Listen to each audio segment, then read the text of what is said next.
بسم اللہ الرحمن الرحیم۔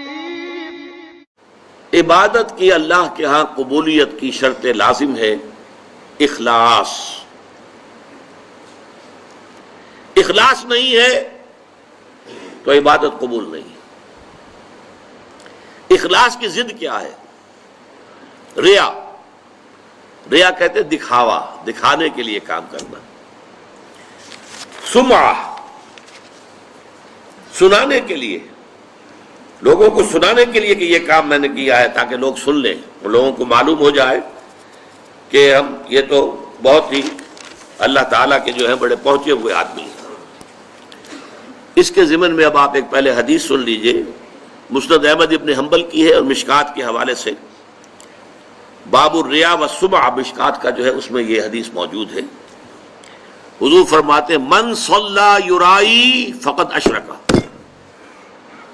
ومن صام یرائی فقد اشرک ومن تصدق یرائی فقد اشرک۔ جو نماز پڑھتا ہے دکھاوے کے لیے وہ شرک کر چکا۔ یہ کر چکا کا ترجمہ کیوں کر رہا ہوں؟ اس لیے کہ فعل مضارع ہو تو اس میں اندیشہ ہوتا ہے کہ کام ہو رہا ہے نہیں ہو رہا ہے، پورا ہوتا ہے نہیں ہوتا ہے۔ کر چکا، کوئی شک ہی نہیں، وہ اس شرک کا ارتکاب کر چکا۔ یہ جو انگریزی میں present perfect tense, I have done it, he has done it, یہ وہ ہے قد اشرکا، وہ شرک کر چکا، شرک میں ملوث ہو چکا۔ جس نے دکھاوے کے لیے نماز پڑھی، جس نے دکھاوے کے لیے روزہ رکھا، اس نے شرک کیا، وہ شرک کر چکا۔ جس نے دکھاوے کے لیے صدقہ کیا، وہ شرک کر چکا۔ یہ ہے، نوٹ کیجئے، یہ جب تک کہ یہ اخلاص فی العبادت نہیں ہے، صرف اللہ کے لیے، کسی کو دکھانا نہ ہو۔ میں نے بالکل شروع میں آپ کو ایک حدیث سنائی تھی کہ حضور نے فرمایا اگر تم نماز پڑھ رہے ہو اور جب تم یہ محسوس کرو کہ کوئی تمہیں دیکھ رہا ہے تو سجدہ طویل کر دو، تو یہ شرک خفی ہے۔ آپ نماز پڑھ رہے تھے اپنے مگن، فرض کیجئے آپ کا سجدہ جو ہے 10 سیکنڈ کا تھا، لیکن آپ کو محسوس ہوا کوئی آپ کو دیکھ رہا ہے، someone is watching you۔ اب آپ نے جو ہے وہ سجدہ 15 سیکنڈ کا کر دیا۔ اس ایک سجدے کے 2 مسجود ہو گئے۔ 10 سیکنڈ کا سجدہ تو آپ نے اللہ کے لیے کیا، یہ باقی 5 سیکنڈ کا سجدہ کس کے لیے کیا؟ جس کو آپ دکھا رہے ہیں، وہ آپ کا مسجود ہے۔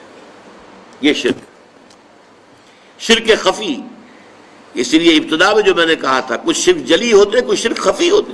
اس شرک کو کون دیکھے گا؟ یہ تو آپ خود ہی متنبہ ہو جائیں تو ہو جائے، اس کو کوئی اور تو نہ اس کے اوپر حکم لگا سکتا ہے، نہ کوئی فتویٰ لگا سکتا ہے۔ اور وہ حدیث بھی یاد کیجئے جو میں سنا چکا ہوں شروع میں آپ کو، کہ یہ جو شرک ہے خفی، شرک خفی کا پہچاننا اتنا مشکل ہے جتنا کسی انتہائی تاریک رات میں سیاہ پتھر پر سیاہ چیونٹی کو چلتے ہوئے دیکھنا مشکل ہے، اتنا ہی یہ شرک خفی کا پہچاننا مشکل ہے۔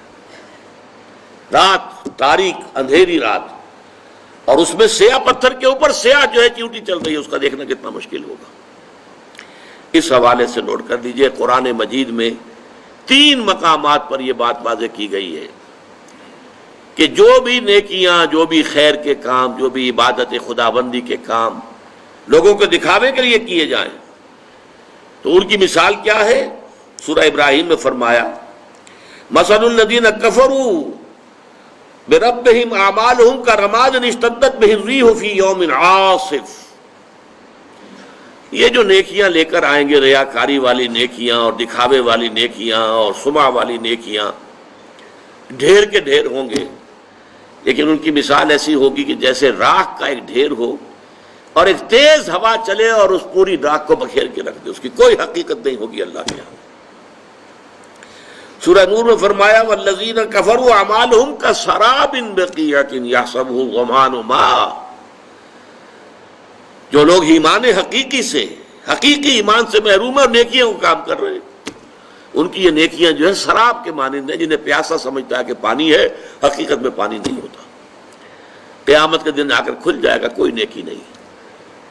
سورہ فرقان میں فرمایا وَقَدِمْنَا إِلَىٰ مَا عَمِلُوا مِنْ عَمَلٍ فَجَعَلْنَاهُ هَبَاءً مَنْثُورًا، وہ جو بڑے بڑے اعمال لے کر آئیں گے، ہم آئیں گے اور ٹھوکر لگائیں گے اور اس کو ہوا میں تحلیل کر دیں گے، اس لیے کہ ان اعمال کے پیچھے اخلاص نہیں ہوگا۔ اگر خلوص نہیں ہے تو کوئی عبادت اللہ کے ہاں قبول نہیں۔